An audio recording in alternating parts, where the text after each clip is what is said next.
Hi ಸ್ನೇಹಿತರೆ, ಎಲ್ಲರಿಗೂ joint to learn YouTube ಚಾನಲ್ಗೆ ಸ್ವಾಗತ. ಇವತ್ತಿನ ಒಂದು ಕ್ಲಾಸ್ನಲ್ಲಿ 2021 545 ಸಿವಿಲ್ PSI ಹುದ್ದೆಗಳ ಪರೀಕ್ಷಾ ದಿನಾಂಕ ಪ್ರಕಟ ಅಂದ್ರೆ ರಿಟರ್ನ್ ಎಕ್ಸಾಮ್ ಡೇಟ್ ಅನ್ನು ಅನೌನ್ಸ್ ಮಾಡಿದ್ದಾರೆ. ಅದ್ರ ಬಗ್ಗೆ ಇವತ್ತಿನ ಸೆಷನ್ ಅಲ್ಲಿ ಡಿಸ್ಕಷನ್ ಮಾಡ್ತಾ ಇದ್ದೀವಿ. ಅದರ ಜೊತೆಗೆ ಸೊ ಈ ಒಂದು ರಿವಿಷನ್ ಟೈಮ್ ಟೇಬಲ್ ಮುಖ್ಯವಾಗಿ, ಯಾಕಂತಂದ್ರೆ ಆಲ್ರೆಡಿ ರಿಟರ್ನ್ ಎಕ್ಸಾಮ್ ಡೇಟ್ ಏನಿದೆ ಅಲ್ವಾ ಅದನ್ನ ಅನೌನ್ಸ್ ಮಾಡಿದ್ಮೇಲೆ ಸೊ ರಿವಿಷನ್ ಮಾಡೋದು ಇಂಪಾರ್ಟೆಂಟ್ ಆಗಿರುತ್ತೆ. ಸೊ ಯಾವ ರೀತಿ ರಿವಿಷನ್ ಅನ್ನ ಮಾಡಬೇಕು, ಹಾಗೆ ಕೆಲವೊಂದು ತಪ್ಪುಗಳನ್ನ ಮಾಡಬಾರ್ದು, ಯಾವ ತಪ್ಪುಗಳನ್ನ ಮಾಡಬಾರ್ದು, ರಿವಿಷನ್ ಹೇಗೆ ಮಾಡಬೇಕು, ಯಾವ ಬುಕ್ಸ್ ಗಳನ್ನ ಓದಬೇಕು ಅಥವಾ ನಿಮ್ಮ ನೋಟ್ಸ್ ಅನ್ನ ಹೇಗೆ ಓದಬೇಕು, ಯಾವ MCQs ಗಳನ್ನ ಸಾಲ್ವ್ ಮಾಡಬೇಕು, ಯಾವ ಪ್ರಬಂಧಗಳನ್ನ ಬರೀಬೇಕು, ಹೀಗೆ ಎಲ್ಲವನ್ನ ಕೂಡ ಸಂಪೂರ್ಣವಾಗಿ ಇವತ್ತಿನ ಸೆಷನ್ ಅಲ್ಲಿ ಡಿಸ್ಕಷನ್ ಮಾಡೋಣ. ಕ್ಲಾಸ್ ಅನ್ನ ಸ್ಕಿಪ್ ಮಾಡಬೇಡಿ, ಕೊನೆ ತನಕ ನೋಡಿ ಅಂತ ಹೇಳ್ತಾ ಕ್ಲಾಸ್ ಅನ್ನ ಸ್ಟಾರ್ಟ್ ಮಾಡೋಣ. ಮೊದಲನೇದಾಗಿ ಹೇಳೋದಾದ್ರೆ ಸಿವಿಲ್ PSI 545 ಪೋಸ್ಟ್ ಒಂದು ಎಕ್ಸಾಮ್ ಇರುತ್ತೆ. ಕನ್ಫ್ಯೂಷನ್ ಇತ್ತು, ಸೊ ಎರಡು ನೋಟಿಫಿಕೇಶನ್ ಆಗಿತ್ತು. ಸೊ ಎರಡಕ್ಕೂ ಕೂಡ ಒಂದೇ ಎಕ್ಸಾಮ್ ಮಾಡ್ತಾರಂತ ಇಲ್ಲ, ಸಪ್ರೇಟ್ ಎಕ್ಸಾಮ್ ಅನ್ನ ಮಾಡ್ತಾ ಇದ್ದಾರೆ. 545 ಪೋಸ್ಟ್ ಇದು ರಿಟರ್ನ್ ಎಕ್ಸಾಮ್ ಇರುತ್ತೆ. 545 ಹುದ್ದೆಗಳ ಪರೀಕ್ಷಾ ದಿನಾಂಕ ಇರುತ್ತೆ. ಸೊ ಈ ಒಂದು 545 ಹುದ್ದೆಗಳ ಏನ್ ಸಿವಿಲ್ PSI ಐತಲ್ವಾ ಅದರ ಎಕ್ಸಾಮ್ ಡೇಟ್ ಬಂದ್ಬಿಟ್ಟು 26/9/2021 ಅಂದ್ರೆ ಮುಂದಿನ ತಿಂಗಳು. ಸೊ ಮುಂದಿನ ತಿಂಗಳು 26ನೇ ತಾರೀಕು ಎಕ್ಸಾಮ್ ಇರುತ್ತೆ. ಮಾರ್ನಿಂಗ್ ಪೇಪರ್ 1 ಇರುತ್ತೆ, ಆಫ್ಟರ್ನೂನ್ ಪೇಪರ್ 2 ಇರುತ್ತೆ. ಪೇಪರ್ 1 ಅಲ್ಲಿ ಪ್ರಬಂಧ, ಟ್ರಾನ್ಸ್ಲೇಷನ್, ಭಾಷಾಂತರ ಮತ್ತು ಪ್ರಿಸೈಸ್ ರೈಟಿಂಗ್ ಇರುತ್ತೆ. ಆಫ್ಟರ್ನೂನ್ ಪೇಪರ್ ಅಲ್ಲಿ ಏನಿರುತ್ತೆ, ಒಂದು MCQs ಇರುತ್ತೆ. 7 ಸಬ್ಜೆಕ್ಟ್ ಇರುತ್ತೆ ಸೆಕೆಂಡ್ ಪೇಪರ್ ಅಲ್ಲಿ. History, geography, constitution, current affairs, mental ability, economics, ಹೀಗೆ ಒಂದು ಸಬ್ಜೆಕ್ಟ್ಗಳು ಆಫ್ಟರ್ನೂನ್ ಇರುತ್ತೆ. ಸೊ ಇವಾಗ ನಮಗೆ ಅವೈಲೇಬಲ್ ಡೇಸ್ ಎಷ್ಟಿದೆ ನೆಕ್ಸ್ಟ್ ಮಂತ್ಗೆ ಅಂತ ನೋಡೋದಾದ್ರೆ ಸರಿ ಸುಮಾರು 49ರಿಂದ 50 ದಿನ ಇದೆ. ಸೊ ಈ ಒಂದು 50 ದಿನಗಳಲ್ಲಿ ಯಾವ ರೀತಿ ರಿವಿಷನ್ ಮಾಡಬೇಕು, ಏನ್ ಮಾಡಬಾರ್ದು ಅಂತ ಫಸ್ಟ್ ಅದನ್ನ ನೋಡೋಣ. ಇವಾಗ 50 ದಿನದಲ್ಲಿ ಏನ್ ಮಾಡಬಾರ್ದು ಅಂತ ಫಸ್ಟ್ ನೋಡೋಣ.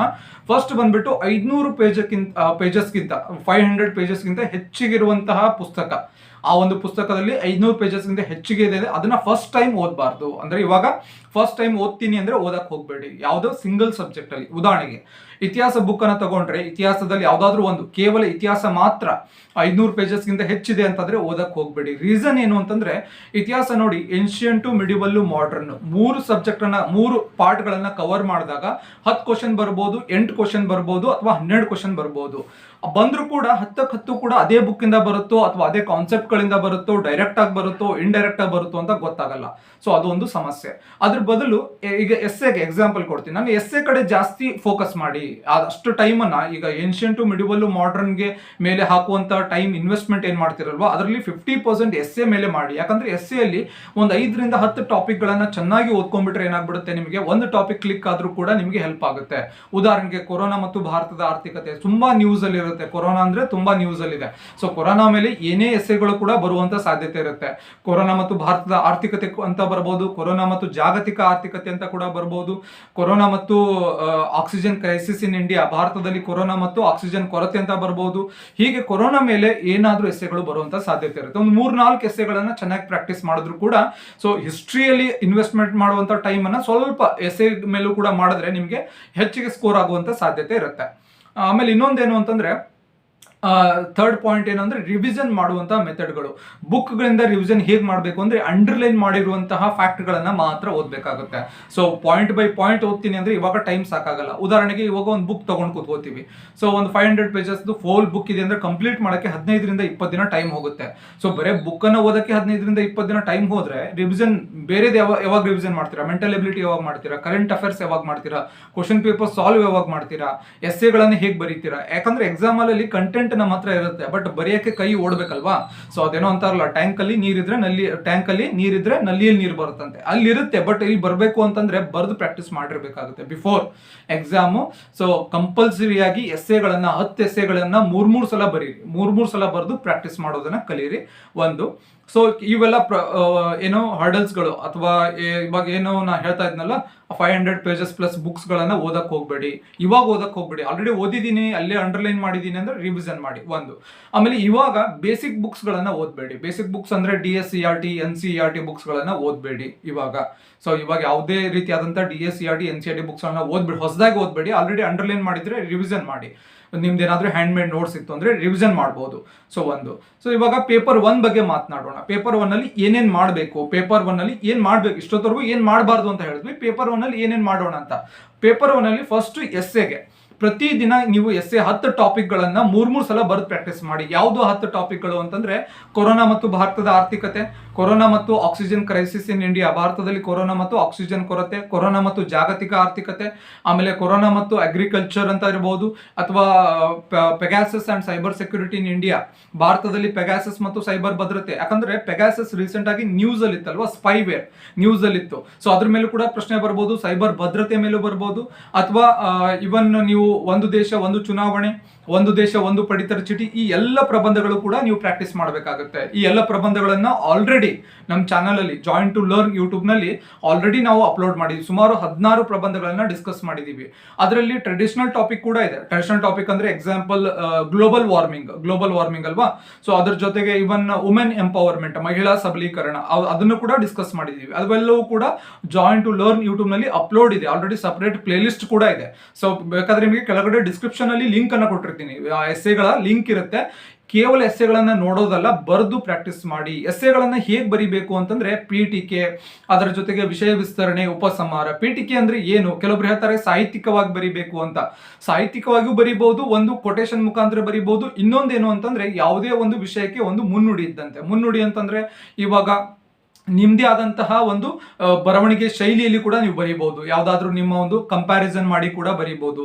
ಇವಾಗ ಉದಾಹರಣೆಗೆ ಯಾವ್ದಾದ್ರು ಒಂದು ಕರೆಂಟ್ ಇವೆಂಟ್ ಇರೋದನ್ನ ಈಗ ಮಹಿಳಾ ಸಬಲೀಕರಣದಲ್ಲಿ ಬರೆಯುವಾಗ, ಈಗ ರೀಸೆಂಟ್ ಒಲಿಂಪಿಕ್ಸ್ ಅಲ್ಲಿ ಯಾರ್ಯಾರು ಅಚೀವ್ಮೆಂಟ್ ಮಾಡಿದ್ರು, PV ಸಿಂಧು ಅವರು ಅಚೀವ್ಮೆಂಟ್ ಮಾಡಿದ್ರು. ಸೊ PV ಸಿಂಧು ಅವರ ಎಕ್ಸಾಂಪಲ್ಸ್ ಗಳನ್ನ ಮಹಿಳಾ ಸಬಲೀಕರಣದಲ್ಲಿ ನೀವು ಮೆನ್ಷನ್ ಮಾಡಬಹುದು. ಯಾಕಂತಂದ್ರೆ ಸ್ಪೋರ್ಟ್ಸ್ ಅಂದ ತಕ್ಷಣ ತುಂಬಾ ಜನ ಹುಡುಗಿಯರಿಗೆ ಅಥವಾ ಮಹಿಳೆಯರಿಗೆ ಸ್ಪೋರ್ಟ್ಸ್ ಅಲ್ಲಿ ಅವಕಾಶ ಕೊಡ್ತಾ ಇಲ್ಲ. ಅಂದ್ರೆ ಎಲ್ಲರೂ ಅಂತಲ್ಲ, ಕೆಲವೊಂದು ಭಾಗದಲ್ಲಿ ಕೊಡಲ್ಲ. ಜಾಸ್ತಿ ಓದೋಕೆ ಗಮನ ಕೊಡಿ ಅಂತ ಹೇಳ್ತಾರೆ ವಿನಃ ಆಟ ಆಡಿ ನಮ್ಮ ದೇಶಕ್ಕೆ ಒಂದು ಮೆಡಲ್ ತಗೊಂಬನ್ನಿ ಅಂತ ಯಾರು ಕೂಡ ಒಂದು ಪ್ರೋತ್ಸಾಹ ಕೊಡೋದು ಕಮ್ಮಿ. ಆ ರೀತಿಯಾದಂತಹ ಒಂದು ಎಕ್ಸಾಂಪಲ್ಸ್ ಗಳನ್ನ ಕೋಟ್ ಮಾಡಬಹುದು. ಎಲ್ಲಿ ಮಹಿಳಾ ಸಬಲೀಕರಣದಲ್ಲಿ ಎಸ್ಸೆ ಬರೆಯುವಾಗ ಕೋಟ್ ಮಾಡಬಹುದು. ಸೊ ಈ ರೀತಿಯಾದಂತಹ ಎಸ್ಸೆಗಳು ಎಲ್ಲವೂ ಕೂಡ ಇದೆ. ನೀವು ಒಂದ್ಸಲ ಕಂಪಲ್ಸರಿಯಾಗಿ ಏನ್ ಮಾಡಬೇಕು, 16 ಎಸ್ಸೆಗಳನ್ನ, ಆಲ್ರೆಡಿ 16 ಎಸ್ಸೆ ಆಗಿದೆ. ಮೇನ್ ಆಗಿ Pegasus and cyber security in India. So ಇಲ್ಲಿ ನೋಡಿ, ಕೊರೋನಾ ಮೇಲೆ, ಪೆಗಾಸಸ್ ಮೇಲೆ ಒಂದು ಎಸ್ಸೆ ಎಲ್ಲಾದ್ರೂ ಕ್ವಶನ್ ಬರಬಹುದು, ಅಥವಾ ಇವನ್ ಟ್ರಾನ್ಸ್ಲೇಷನ್ ಅಲ್ಲಿ ಪ್ಯಾರಾಗ್ರಾಫ್ ಕೂಡ ಕೊಡಬಹುದು, ಇವನ್ ಪ್ರಿಸೈಸ್ ಅಲ್ಲಿ ಕೂಡ ಪ್ಯಾರಾಗ್ರಾಫ್ ಅನ್ನ ಕೊಡುವಂತ ಸಾಧ್ಯತೆ ಇರುತ್ತೆ. ಸೊ ಎಲ್ಲವನ್ನ ಕೂಡ ಸಂಪೂರ್ಣವಾಗಿ ಪ್ರಾಕ್ಟೀಸ್ ಮಾಡಿ. ಎಲ್ಲಿ? ಎಸ್ಸೆ ಅಲ್ಲಿ. ಅದಾದ್ಮೇಲೆ ಟ್ರಾನ್ಸ್ಲೇಷನ್ ಏನ್ ಮಾಡಬೇಕು ಅಂದ್ರೆ, ಸೊ ಪ್ರತಿದಿನ ಪ್ರಜಾವಾಣಿಯಲ್ಲಿ ಬಂದಿರೋದು ಅಲ್ಲೂ ಕೂಡ ನೀವು ಪೆಗಾಸಸ್ ಮೇಲೆ, ಸೈಬರ್ ಸೆಕ್ಯೂರಿಟಿ ಮೇಲೆ, ಕರೆಂಟ್ ಅಫೇರ್ಸ್ ಮೇಲೆ ಯಾವ್ದಾದ್ರು ಟಾಪಿಕ್, ಯಾರಾದ್ರೂ ಆರ್ಟಿಕಲ್ ಬರೆದಿರ್ತಾರೆ ಪ್ರಜಾವಾಣಿಯಲ್ಲಿ, ಅದನ್ನ ಕೂಡ ಪ್ರಾಕ್ಟೀಸ್ ಮಾಡಬಹುದು. ಸೊ ನಿಮ್ಗೆ ಆಲ್ರೆಡಿ ಯಾವ ರೀತಿ ಎಕ್ಸಾಂಪಲ್ಸ್ ಗಳು ಬೇಕು ಅಂತಂದ್ರೆ, ಯಾವ ರೀತಿ ಪ್ರಾಕ್ಟೀಸ್ ಮಾಡಬೇಕು ಅಂತ ಎಕ್ಸಾಂಪಲ್ಸ್ ಬೇಕು ಅಂದ್ರೆ, ಅದು ಕೂಡ ಜಾಯಿನ್ ಟು ಲರ್ನ್ ಯೂಟ್ಯೂಬ್ ನಲ್ಲಿ ಇದೆ. ಸೊ ಅಲ್ಲಿ ಎಸ್ಸೆಗಳನ್ನ ಒಂದು ಎಕ್ಸಾಂಪಲ್ಸ್ ಗಳಾಗಿ, ಅದು ಟ್ರಾನ್ಸ್ಲೇಷನ್ ಗಳನ್ನ ಎಕ್ಸಾಂಪಲ್ಸ್ ಗಳಾಗಿ ಇಟ್ಕೊಳ್ಳಿ. ಆ ಒಂದು ಎಕ್ಸಾಂಪಲ್ಸ್ ಗಳನ್ನ ನೋಡ್ಕೊಂಡ್ಬಿಟ್ಟು ಪ್ರಾಕ್ಟೀಸ್ ಮಾಡಿ. ಅದು ಕೂಡ ಡಿಸ್ಕ್ರಿಪ್ಷನ್ ಅಲ್ಲಿ ಲಿಂಕ್ ಅನ್ನ ಕೊಟ್ಟಿರ್ತೀನಿ ನಾನು. ಸಪರೇಟ್ ಪ್ಲೇ ಲಿಸ್ಟ್ ಇದೆ. ಆಲ್ರೆಡಿ ಸುಮಾರು ಜನ ನೋಡಿದ್ದಾರೆ. ಹೊಸದಾಗಿ ಯಾರಾದ್ರೂ ವ್ಯೂವರ್ಸ್ ಇದ್ರೆ ಅವ್ರಿಗೆ ಗೊತ್ತಾಗ್ಲಿ ಅಂತ ಹೇಳ್ತಾ ಇರೋದು. ಒಂದು ಮೇನ್ ಪ್ರಿಸೈಸ್ ರೈಟಿಂಗ್ ತುಂಬಾ ಜನ ಕೇಳ್ತಾರೆ, ಏನ್ ಮಾಡ್ಬೇಕು, 1/3 ನಾವು ರಿಡ್ಯೂಸ್ ಮಾಡ್ಬೇಕು, ಏನ್ ಮಾಡ್ಬೇಕು ಅಂದ್ರೆ, ಸಾರಾಂಶ ಹೇಗಿರ್ಬೇಕು ಅಂದ್ರೆ ಅರ್ಥ ಬರಬೇಕಾಗುತ್ತೆ. ಸೊ ಅರ್ಥ ಬರಬೇಕು ಅಂದ್ರೆ ಇಂದ ಅಂತ ಏನಾದ್ರೂ ಪದಗಳಿದ್ರೆ ಅದನ್ನ ಕಟ್ ಮಾಡಿ, ಸೊ ಅದರಲ್ಲಿ ಕ್ರಿಯಾಪದ ಜೊತೆಗೆ ಅಥವಾ ಒಂದು ಅಡ್ಜೆಕ್ಟಿವ್ ಜೊತೆಗೆ ಆಡ್ ಮಾಡ್ಬೇಕಾಗುತ್ತೆ. ಸೊ ಅದನ್ನು ಕೂಡ ನಾವು ಒಂದು 2 ಎಕ್ಸಾಂಪಲ್ಸ್ ಗಳನ್ನ in future next 1 week or 2 week ಅಲ್ಲಿ ಮಾಡೋಣ. ಅದ್ರ ಬಗ್ಗೆ ಕೂಡ ಮಾಡೋಣ. ಸೊ ಇದು ಮುಖ್ಯವಾಗಿ ಪೇಪರ್ 1 ಅಲ್ಲಿ ಏನೇನ್ ಮಾಡ್ಬೇಕು ಅಂತ ಇನ್ನೊಂದ್ಸಲ ನೋಡ್ಕೊಳ್ಳಿ. 3 ಸಲ ಬರೀರಿ ಎಸ್ಸೆಗಳನ್ನ. ಕೇವಲ ಓದ್ಕೊಂಡು ಹೋಗ್ಬೇಡಿ. ಓದ್ಕೊಂಡು ಹೋದ್ರೆ ಕಂಪಲ್ಸರಿಯಾಗಿ ಎಕ್ಸಾಮ್ ಅಲ್ಲಿ ಕೈ ಓಡೋದಿಲ್ಲ. ಸೊ ಕಂಪಲ್ಸರಿಯಾಗಿ ಬರೆದು ಬಿಟ್ಟು ಎಕ್ಸಾಮ್ಗೆ ಹೋಗೋದು ಒಳ್ಳೇದು. ಇದು ಎಸ್ಸೆ ಮತ್ತೆ ಟ್ರಾನ್ಸ್ಲೇಷನ್, ಪ್ರಿಸೈಸ್ ಆಯ್ತಾ. ಪೇಪರ್ 2 ಅಲ್ಲಿ ಏನ್ ಮಾಡ್ಬೇಕು, ಪೇಪರ್ 2 ಅಲ್ಲಿ ಯಾವ ರೀತಿ ಏನೇನ್ ರಿವಿಷನ್ ಮಾಡ್ಬೇಕು ಅಂತ ನೋಡೋಣ. ಪೇಪರ್ 2 ಅಲ್ಲಿ ಫಸ್ಟ್ ಬಂದ್ಬಿಟ್ಟು ನಾವು ರೆಕಮೆಂಡ್ ಮಾಡೋದೇನು ಅಂತಂದ್ರೆ, ಬುಕ್ಸ್ ಗಳನ್ನ ಓದೋದಕ್ಕಿಂತ ಮ್ಯಾಕ್ಸಿಮಮ್ MCQs ಗಳನ್ನ ಸಾಲ್ವ್ ಮಾಡಿ. ಎಲ್ಲಿಂದ MCQs ಗಳನ್ನ ಸಾಲ್ವ್ ಮಾಡಬೇಕು ಅಂತಂದ್ರೆ, PSI ಎಕ್ಸಾಮ್ ಅಂದ ತಕ್ಷಣ PSI ಕ್ವಶನ್ ಪೇಪರ್ಸ್ ಅನ್ನ ಮಾತ್ರ ಅಲ್ಲ, KPSC ಓಲ್ಡ್ ಕ್ವಶನ್ ಪೇಪರ್ಸ್ ಇದೆ, PSI ಓಲ್ಡ್ ಕ್ವಶನ್ ಪೇಪರ್ಸ್ ಇದೆ, PC ಓಲ್ಡ್ ಕ್ವಶನ್ ಪೇಪರ್ಸ್ ಇದೆ, ಮತ್ತೆ ಗ್ರೂಪ್ ಸಿ ಇದು ಎಲ್ಲಾ ಕ್ವಶನ್ ಪೇಪರ್ಸ್ ಗಳನ್ನ ಡಿಸ್ಕಸ್ ಮಾಡಿ. ಸೊ ಯಾವ ರೀತಿ ಇದನ್ನ ಡಿಸ್ಕಸ್ ಮಾಡಬೇಕು ಅಂದ್ರೆ, ಕೇವಲ ಕ್ವಶನ್ ಅಂಡ್ ಆನ್ಸರ್ ನೋಡ್ಕೊಂಡು ಹೋಗ್ಬೇಡಿ. ಯಾಕಂತಂದ್ರೆ ತುಂಬಾ ಜನ ಕ್ವಶನ್ಸ್ ಅನ್ನ ಡೈರೆಕ್ಟ್ ಆಗಿ ಓದ್ತಾರೆ, ಸಡನ್ ಆಗಿ ಟಿಕ್ ಮಾಡ್ತಾರೆ, ಏನೂ ಕೂಡ ಯೋಚನೆ ಮಾಡಕ್ಕೂ ಹೋಗಲ್ಲ, ಆಪ್ಷನ್ಸ್ ಮೇಲೆ ಥಿಂಕ್ ಮಾಡಕ್ಕೂ ಹೋಗಲ್ಲ. ಯಾಕೆ ಅಂತ ಎಕ್ಸಾಂಪಲ್ ಕೊಡ್ತೀನಿ. ಕಮ್ಯುನಿಟಿ ಅಂತ ಒಂದು ಯೂಟ್ಯೂಬ್ ಅಲ್ಲಿ ಇದೆ ನಮ್ಮ ಚಾನಲ್ ಅಲ್ಲಿ. ಅಲ್ಲಿ ಒಂದು ಕ್ವಶನ್ಸ್ ಗಳನ್ನ ನಾವು ಪೋಸ್ಟ್ ಮಾಡ್ತಾ ಇರ್ತೀವಿ. ಇವತ್ತು ಒಂದು ಕ್ವಶನ್ ಅನ್ನ ಪೋಸ್ಟ್ ಮಾಡಿದ್ವಿ. ಏನು ಅಂತಂದ್ರೆ, ಧ್ಯಾನ್ ಚಂದ್ ಅವರ ಆಟೋಬಯೋಗ್ರಫಿ ಯಾವುದು ಅಂತ ಕ್ವಶನ್ ಕೇಳಿದ್ವಿ. ಅಲ್ಲಿ ಆಪ್ಷನ್ಸ್ ಅಲ್ಲಿ ಗೋಲ್ಡನ್ ಸ್ಟಿಕ್, ಗೋಲ್, ಆಮೇಲೆ ದ ಗೋಲ್ಡನ್ ಗೋಲ್, ಈ ರೀತಿ ಆಪ್ಷನ್ಸ್ ಇತ್ತು. ತುಂಬಾ ಜನ ದ ಗೋಲ್ಡನ್ ಸ್ಟಿಕ್ ಅಂತ ಆನ್ಸರ್ ಮಾಡಿದ್ದಾರೆ. ಸೊ ಅದರಲ್ಲಿ ಆನ್ಸರ್ ಬಂದ್ಬಿಟ್ಟು ಗೋಲ್ ಆಗುತ್ತೆ. ಸೊ ಗೋಲ್ಡನ್ ಸ್ಟಿಕ್ ಹಾಕಿ ಅಂದ ತಕ್ಷಣ ಸ್ಟಿಕ್ ಇಂಪಾರ್ಟೆಂಟು, ಸ್ಟಿಕ್ ಗೋಲ್ಡನ್ ಆಗಿರುತ್ತೆ, ಅವ್ರು ತುಂಬಾ ಚೆನ್ನಾಗಿ ಆಟ ಆಡ್ತಾ ಇದ್ರು, ಹೀಗಾಗಿ ಗೋಲ್ಡನ್ ಸ್ಟಿಕ್ ಇರ್ಬೋದೇನೋ ಅವ್ರದ್ದು, ಹೀಗೆ ಊಹೆ ಮಾಡಿ ಆನ್ಸರ್ ಅನ್ನ ಮಾಡಕ್ ಹೋಗ್ಬೇಡಿ. ಯಾವತ್ತು ಕೂಡ ಊಹೆ ಮಾಡಿದ್ದು ತುಂಬಾ ರೇರ್ ಕೇಸಸ್ ಕರೆಕ್ಟ್ ಆಗುತ್ತೆ. ಬಟ್ ಇಂಟೆಲೆಕ್ಚುಯಲ್ ಆಗಿ ಒಂದು ಊಹೆ ಮಾಡಬೇಕು. ಅದನ್ನ ಬಿಟ್ಟು ಸುಮ್ಮನೆ ಏನೋ ಕಾಟಾಚಾರಕ್ಕೆ ಊಹೆ ಮಾಡಿದಾಗ ಆನ್ಸರ್ ಆಗೋದಿಲ್ಲ. ಅದರಲ್ಲಿ ಮುಖ್ಯವಾಗಿ ಹೇಳೋದಂದ್ರೆ 50% ಜನ ಚೆನ್ನಾಗಿ ಕ್ವಶನ್ಸ್ ಅನ್ನ ಓದೋದಿಲ್ಲ. ದಯವಿಟ್ಟು ಕ್ವಶನ್ಸ್ ಅನ್ನ ಕ್ಲೀನ್ ಆಗಿ ಓದಿ. So PSI question papers, PC question papers, ಎಲ್ಲ ಒಂದು ಕ್ವಶನ್ ಪೇಪರ್ಸ್ ಗಳನ್ನ ಸಾಲ್ವ್ ಮಾಡಬೇಕಾಗುತ್ತೆ. ಎಲ್ಲಿಂದ ಸಾಲ್ವ್ ಮಾಡಬೇಕು ಪ್ರಶ್ನೆ. ಸೊ ಇದನ್ನ ಕೂಡ ನಾವು ಆಲ್ರೆಡಿ KPSC ಹಳೆ ಕ್ವಶನ್ ಪೇಪರ್, ವೆಬ್ಸೈಟ್ ಕ್ವಶನ್ಸ್ ಗಳು ತುಂಬಾ ಜನ ಗೊತ್ತಿದೆ. ಎಕ್ಸಾಮ್ ವೇದ, GK ಟುಡೇ, ಆಮೇಲೆ ಕಾಂಪಿಟಾಯ್ಡ್, ಹೀಗೆ ತುಂಬಾ ವೆಬ್ಸೈಟ್ಸ್ ಗಳಿದೆ. ಸೊ ಎಲ್ಲಾ ವೆಬ್ಸೈಟ್ ಗಳ ಕ್ವಶನ್ಸ್ ಗಳನ್ನ ಎಲ್ಲರೂ ಮಾಡಕ್ಕಾಗಲ್ಲ. ಅದರಲ್ಲೂ ಕೂಡ ಇಂಪಾರ್ಟೆಂಟ್ ಆಗಿರುವಂತಹ ಕ್ವಶನ್ಸ್ ಗಳನ್ನ ನಾವು ಆಲ್ರೆಡಿ ಟೆಸ್ಟ್ ಸಿರೀಸ್ ಅಂತ ಒಂದು ಸಿರೀಸ್ ಮಾಡಿದೀವಿ. ಸುಮಾರು 54 ಟೆಸ್ಟ್ ಗಳನ್ನ ಮಾಡಿದೀವಿ. ಈಚ್ ಟೆಸ್ಟ್ ಅಲ್ಲಿ 20 ಕ್ವಶನ್ ಅಂದ್ರೆ 54 ಟೆಸ್ಟ್ ಅಲ್ಲಿ ಆಲ್ರೆಡಿ 1000 ಮೇಲೆ ಕ್ವಶನ್ಸ್ ಆಗೋಗಿದೆ. ಸೊ ಈ ಟೆಸ್ಟ್ ಗಳನ್ನ ರಿವಿಷನ್ ಮಾಡಿ, ಈ MCQs ಗಳನ್ನ ಸಾಲ್ವ್ ಮಾಡಿ. ಯಾಕೆ ಸಾಲ್ವ್ ಮಾಡಬೇಕು ಅಂತಂದ್ರೆ ಕಂಪಲ್ಸರಿ ಆಗಿ ನಿಮಗೆ ಕ್ವಶನ್ಸ್ ಗಳು ಬರುತ್ತೆ. ಸೊ ಇಲ್ಲಿ ಒಂದು ಟೆಸ್ಟ್ ನೋಡಿದ್ರೆ ಗೊತ್ತಾಗುತ್ತೆ. ಈ ಒಂದು ಟೆಸ್ಟ್ ಅಲ್ಲಿ ನಾವು 20 ಕ್ವಶನ್ ಕವರ್ ಮಾಡ್ತೀವಿ.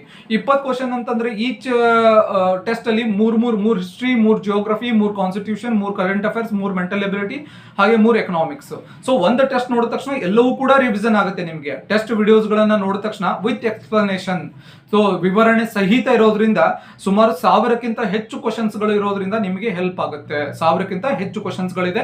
ದಯವಿಟ್ಟು ನೀವು ಸಾಲ್ವ್ ಮಾಡಿ, ಯಾವುದೇ ರೀತಿ ಮಿಸ್ ಮಾಡದೆ ಕಂಪಲ್ಸರಿ ಆಗಿ ಸಾಲ್ವ್ ಮಾಡಬೇಕಾಗುತ್ತೆ.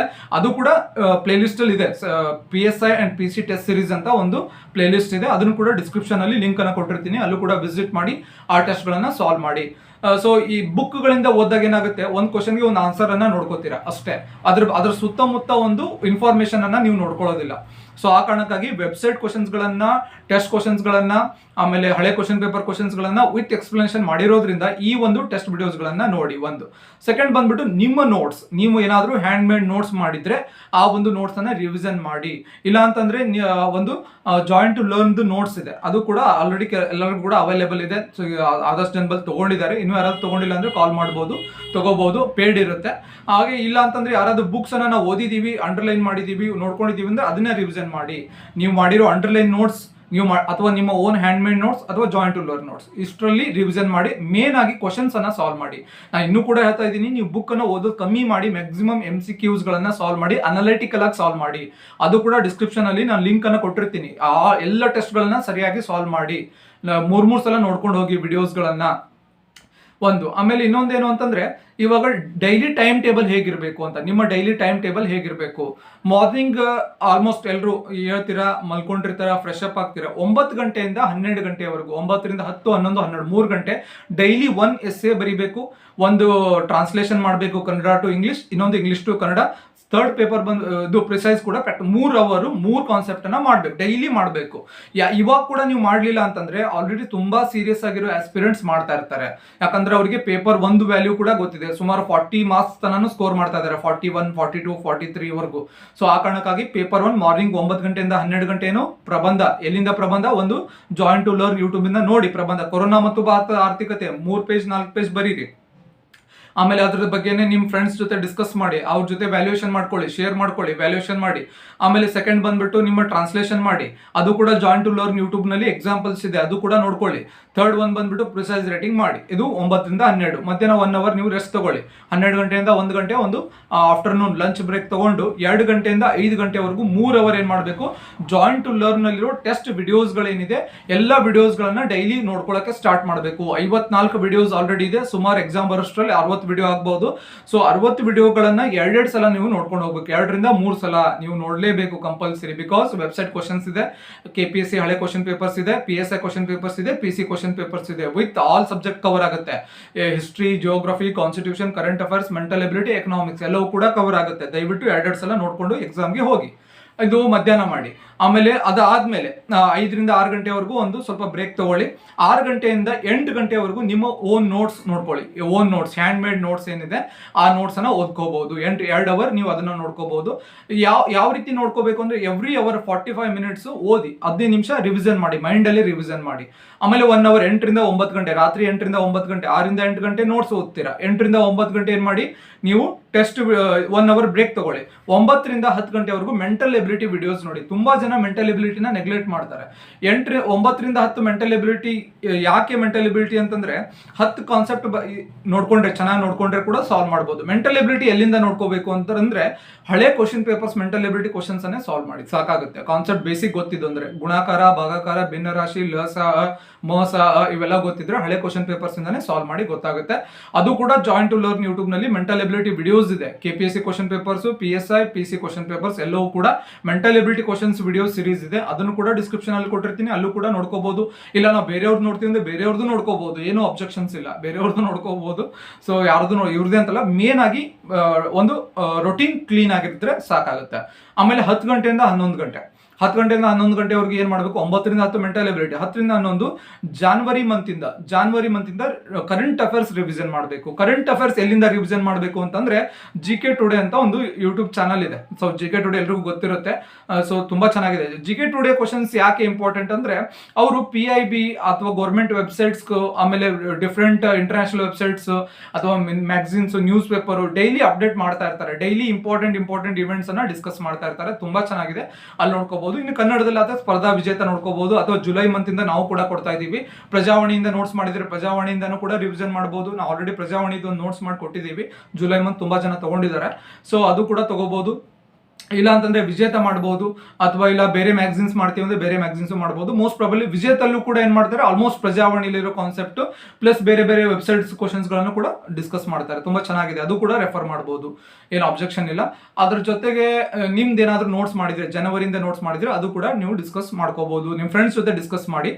ಆಮೇಲೆ ಇನ್ನೊಂದು, ಇಲ್ಲಿ ಇಂಗ್ಲಿಷ್ ಮೀಡಿಯಂ ಅಲ್ಲಿ ಎಸ್ಸೆಗಳನ್ನ ಹೇಗೆ ಅಂತ ಕೇಳ್ತಾರೆ. ಇಂಗ್ಲಿಷ್ ಮೀಡಿಯಂ ಅಲ್ಲಿ ನಾವೇನ್ ಡಿಸ್ಕಸ್ ಮಾಡಿದೀವಿ ಅದೇ ಟಾಪಿಕ್ ಗಳನ್ನ ಸ್ವಲ್ಪ ಗೂಗಲ್ ಮಾಡಿ ಮಾಡ್ಕೊಳ್ಳಿ.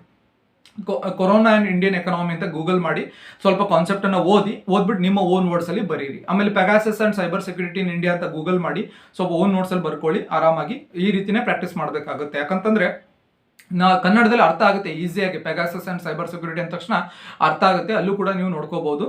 ಆಮೇಲೆ ಇನ್ನೊಂದು ನೆಕ್ಸ್ಟ್ ಏನು ಅಂತಂದ್ರೆ ಕರೆಂಟ್ ಅಫೇರ್ಸ್ ಆಯ್ತು. ಎಲ್ಲಿಂದ ಕರೆಂಟ್ ಅಫೇರ್ಸ್ ಓದಬೇಕು ಅಂತ ಜಾನ್ವರಿಯಿಂದ ಓದಬೇಕಾಗುತ್ತೆ. ಈ ವರ್ಷ ಜನವರಿಯಿಂದ ಓದಿದ್ರೆ ಸಾಕು, ಆಲ್ಮೋಸ್ಟ್ ಸಾಕು. ಉಲ್ಟಾ ರಿವಿಷನ್ ಮಾಡಿ, ಅಂದ್ರೆ ಇವಾಗ ಆಗಸ್ಟ್ ನಡೀತಾ ಇದೆ, ಜುಲೈಯಿಂದ ರಿವಿಷನ್ ಮಾಡ್ಕೊಂಡು ಹೋಗಿ. ಈ ಕಡೆಯಿಂದ ರಿವಿಷನ್ ಮಾಡಿ, July, June, May, April, March, February, Jan, ಈ ರೀತಿ ರಿವಿಷನ್ ಮಾಡಿ. ಸ್ಟಾರ್ಟಿಂಗ್ ಇಂದ ಬರಬೇಡಿ. ಕೆಲವರಿಗೆ ಡೌಟ್ ಇರುತ್ತೆ ಲಾಸ್ಟ್ ಇಯರ್ ದಿಂದ ಓದ್ಬೇಕಂತ. ಲಾಸ್ಟ್ ಇಯರ್ ದಿಂದ ಓದೋ ಅವಶ್ಯಕತೆ ಇಲ್ಲ, ಈ ವರ್ಷದಿಂದಾನೇ ಜನವರಿಯಿಂದ ಓದಿದ್ರೆ ಸಾಕಾಗುತ್ತೆ. ಸೊ ಈ ರೀತಿ ನೀವು ಇಷ್ಟು ರಿವಿಷನ್ ಮಾಡಬೇಕು. ಹಾಗೆ ಏನಾದ್ರೂ ನಿಮ್ಮ ಮುಖ್ಯವಾಗಿ ಏನ್ ಮಾಡ್ಬೇಕು ಅಂತ ಹೇಳಿದೀವಲ್ಲ, ಡೈಲಿ ರೊಟೀನ್ 11 ಗಂಟೆವರೆಗೂ ಆಯ್ತು. 11 ಗಂಟೆ ಆದ್ಮೇಲೆ ರೆಸ್ಟ್ ಮಾಡಿ, 12 ಗಂಟೆಯಿಂದ ಮಲ್ಕೊಳ್ಳಿ. ಮಾರ್ನಿಂಗ್ ಮತ್ತೆ ಒಂದು 6 ಗಂಟೆ 7 ಗಂಟೆಗೆ ಎದ್ಬಿಟ್ಟು ನಿಮ್ಮ ಒಂದು ಡೈಲಿ ರೊಟೀನ್ ಮುಗಿಸ್ಕೊಳ್ಳಿ. ಬ್ರೇಕ್ಫಾಸ್ಟ್ ಮಾಡ್ಕೊಳ್ಳಿ, ಮತ್ತೆ ಕೂತ್ಕೊಳ್ಳಿ. ಒಂದ್ಸಲ ನೀವು ಕೂತ್ಕೊಂಡ್ರೆ, ಕಮಿಟ್ ಆದ್ರೆ ವಾಪಸ್ ಎದ್ದು ಹೋಗ್ಬಾರ್ದು. ಒಂದು ಡೈಲಿ ಟೈಮ್ ಟೇಬಲ್ ಇದು ಎಲ್ರಿಗೂ ಕೂಡ ಸೆಟ್ ಆಗುತ್ತೆ ಅಂತ ಹೇಳಕ್ಕಾಗಲ್ಲ. ಸೊ ಇದು ಯಾರು ಫುಲ್ ಫ್ರೀ ಇದ್ದಾರೆ, 9 to ಫುಲ್ 24 hours ಈ ಟೈಮ್ ಕೊಡ್ತಾ ಇದ್ದಾರೆ, ಅವ್ರಿಗೆ ಇದು ಸೂಟ್ ಆಗುತ್ತೆ. ಸೊ ಅವರು ಫಾಲೋ ಮಾಡಿದ್ರೆ ಸಾಕು. ಇಲ್ಲ ನಮಗೆ ಬೇರೆ ತರ ಸೂಟ್ ಆಗುತ್ತೆ, ಯಾಕಂದ್ರೆ ಎಲ್ರಿಗೂ ಕೂಡ ಒಂದೇ ಟೈಮ್ ಟೇಬಲ್ ಸೂಟ್ ಆಗಲ್ವಲ್ಲ, ಕೆಲವೊಬ್ಬರಿಗೆ ವರ್ಕಿಂಗ್ ಪೀಪಲ್ ಇರ್ತಾರೆ. ಸೊ ಆ ಕಾರಣಕ್ಕಾಗಿ ನಿಮ್ಮ ಒಂದು ಹೇಗೆ ಸೂಟ್ ಆಗುತ್ತೆ ಹಾಗೆ ಅಡ್ಜಸ್ಟ್ ಮಾಡ್ಕೋಬಹುದು. ಬಟ್ ಇದು ಬಂದ್ಬಿಟ್ಟು ಫುಲ್ ಟೈಮ್ ಕೊಡ್ಬೇಕಲ್ವಾ. ಈಗ ಆಲ್ರೆಡಿ ಎಕ್ಸಾಮ್ ಡೇಟ್ ಬಂದ ತಕ್ಷಣ ಇನ್ನೊಂದು 49-50 ದಿನ ಇದೆ ಅಂದ ತಕ್ಷಣ ಫುಲ್ ಟೈಮ್ ಕೊಡಲೇಬೇಕು. ಸೊ ಇಷ್ಟು ನೀವು ಡೈಲಿ ಟೈಮ್ ಟೇಬಲ್ ಅನ್ನ ಫಾಲೋ ಮಾಡಬೇಕಾಗುತ್ತೆ. ಸೊ ಇದ್ರಲ್ಲಿ ಏನಾದರೂ ನಿಮಗೆ ಡೌಟ್ಸ್ ಇದ್ರೆ, ಇವತ್ತೇನು ಮಾತನಾಡಿದೀವಿ ಇದರಲ್ಲಿ ನಿಮಗೆ ಡೌಟ್ಸ್ ಇದ್ರೆ ಕಮೆಂಟ್ ಸೆಕ್ಷನ್ ಅಲ್ಲಿ ಕಮೆಂಟ್ ಅನ್ನ ಮಾಡಿ. ಹಾಗೆ ಜಾಯಿನ್ ಟು ಲರ್ನ್ ಯೂಟ್ಯೂಬ್ ನಲ್ಲಿ ತುಂಬಾ ವಿಡಿಯೋಸ್ ಇದೆ, ಮೆಂಟಲ್ ಎಬಿಲಿಟಿ ಇದೆ, ಎಸ್ಸೆ ಇದೆ, 16 ಎಸ್ಸೆ ಇದೆ, ಟೆಸ್ಟ್ ಸಿರೀಸ್ ಇದೆ. ಟೆಸ್ಟ್ ಸಿರೀಸ್ ತುಂಬಾ ಇಂಪಾರ್ಟೆಂಟ್ ಆಗುತ್ತೆ. ನಾನು ತುಂಬಾ 1000 ಸಲ ಹೇಳ್ತಾ ಇದ್ದೀನಿ, ಯಾಕೆಂದ್ರೆ ಟೆಸ್ಟ್ ವಿಡಿಯೋಸ್ ನೋಡಿ ಗೊತ್ತಾಗುತ್ತೆ, ನೋಡಿದ ತಕ್ಷಣ ಗೊತ್ತಾಗುತ್ತೆ ಯಾಕೆ ನೋಡಬೇಕು ಈ ವಿಡಿಯೋಸ್ ಗಳನ್ನ ಅಂತ ಹೇಳಿ. ನೋಡಿದ ತಕ್ಷಣ ಗೊತ್ತಾಗುತ್ತೆ, ಯಾಕಂತಂದ್ರೆ ಕಂಟೆಂಟ್ ಇಂಪಾರ್ಟೆಂಟ್ ಆಗುತ್ತೆ ಒಂದು. ಆಮೇಲೆ ರಿವಿಷನ್ ಆಗಕ್ಕೆ ಹೆಲ್ಪ್ ಆಗುತ್ತೆ, ಯಾಕಂದ್ರೆ ಒಂದು ಬುಕ್ ಹಿಡ್ಕೊಂಡು ಕೂತ್ರು ಎಲ್ಲ ರಿವಿಷನ್ ಆಗಲ್ಲ. 1000 ಕ್ವಶನ್ಸ್ ಗಳನ್ನ ರಿವಿಷನ್ ಮಾಡ್ಕೊಂಡು ಎಕ್ಸಾಮ್ಗೆ ಹೋಗಿ, ಹೌದಲ್ವಾ? 1000 ಕ್ವಶನ್ಸ್ ಗಳನ್ನ ರಿವಿಷನ್ ಮಾಡ್ಕೊಂಡು ಎಕ್ಸಾಮ್ಗೆ ಹೋಗಿ ಹೆಲ್ಪ್ ಆಗುತ್ತೆ ಅಂತ ಹೇಳ್ತಾ, ಸೊ ಇಷ್ಟು ಇವತ್ತಿನ ಕ್ಲಾಸಿನ ಡಿಸ್ಕಷನ್ ಪ್ಲಸ್ ಇನ್ಫಾರ್ಮೇಶನ್ ಆಗಿರುತ್ತೆ. ಕ್ಲಾಸ್ ಇಷ್ಟ ಆದ್ರೆ ಒಂದು ಲೈಕ್ ಮಾಡಿ, ನಿಮ್ಮ ಫ್ರೆಂಡ್ಸ್ಗೆ ಶೇರ್ ಮಾಡಿ. ಹಾಗೆ ನೀವಿನ್ನು ನಮ್ಮ ಚಾನಲ್ಗೆ ಸಬ್ಸ್ಕ್ರೈಬ್ ಆಗಿರಲಿಲ್ಲ ಅಂದ್ರೆ ಆಸ್ ಯೂಶುವಲ್ ಗೊತ್ತಿದೆ ಅಲ್ವಾ, ಕೆಳಗಡೆ ರೆಡ್ ಕಲರ್ ಸಬ್ಸ್ಕ್ರೈಬ್ ಬಟನ್ ಕಾಣ್ತಾ ಇದೆ, ಅದ್ರ ಮೇಲೆ ಕ್ಲಿಕ್ ಮಾಡಿ. ಮುಂದ್ಗಡೆ ಗಂಟೆ ಚಿತ್ರ ಇದೆ, ಬೆಲ್ ಐಕಾನ್ ಇದೆ, ಅದ್ರ ಮೇಲೆ ಕ್ಲಿಕ್ ಮಾಡಿ. ಆಮೇಲೆ ಆಲ್ ನೋಟಿಫಿಕೇಶನ್ ಅಂತ ಬರುತ್ತೆ, ಅದ್ರ ಮೇಲೆ ಕ್ಲಿಕ್ ಮಾಡಿ. ಹೀಗೆ ಮಾಡಿದ್ರೆ ಮಾತ್ರ ನಾವು ಪ್ರತಿದಿನ ಅಪ್ಲೋಡ್ ಮಾಡುವಂತಹ ವಿಡಿಯೋಸ್ಗಳು ನಿಮ್ಮ ಮೊಬೈಲ್ಗೆ ಬರುತ್ತೆ, ಇಲ್ಲಾಂದ್ರೆ ಬರೋದಿಲ್ಲ. ಹಾಗೆ ಜಾಯಿನ್ ಟು ಲರ್ನ್ ಯೂಟ್ಯೂಬ್ನ ಒಂದು ಟೆಲಿಗ್ರಾಮ್ ಚಾನಲ್ನ ಲಿಂಕ್ ಅನ್ನ ಕೂಡ ಡಿಸ್ಕ್ರಿಪ್ಷನ್ ಅಲ್ಲಿ ಕೊಟ್ಟಿರ್ತೀನಿ, ಅಲ್ಲೂ ಕೂಡ ನೀವು ಜಾಯ್ನ್ ಆಗಿ ಫಾಲೋ ಮಾಡ್ಬೋದು. ಹಾಗೆ ಏನಾದರೂ ಡೌಟ್ಸ್ ಇದ್ರೆ ಕೆಳಗಡೆ ಕಮೆಂಟ್ ಸೆಕ್ಷನಲ್ಲಿ ಕೂಡ ಕಮೆಂಟನ್ನು ಮಾಡ್ಬೋದು. ಹಾಗೆ ನಮ್ಮ ಚಾನಲ್ನ ನಂಬರ್ ಕೂಡ ಇದೆ, ಅಲ್ಲೂ ಕೂಡ ಕಾಲ್ ಮಾಡ್ಬೋದು. ಏನಾದರೂ ಯಾರಿಗಾದ್ರೂ ನೋಟ್ಸ್ ತಗೋಬೇಕು ಅಥವಾ ಏನಾದರೂ ಟೆಸ್ಟ್ ತಗೋಬೇಕು ಅಂದ್ರೆ ಅಲ್ಲೂ ಕೂಡ ಕಾಲ್ ಮಾಡಿ ಎನ್ಕ್ವೈರಿ ಕೂಡ ಮಾಡ್ಬೋದು ಅಂತ ಹೇಳ್ತಾ ಮತ್ತೆ ಮುಂದಿನ ಸೆಷನಲ್ಲಿ ಮತ್ತೊಂದು ವಿಷಯದ ಕುರಿತು ಮಾತನಾಡೋಣ. ಧನ್ಯವಾದಗಳು.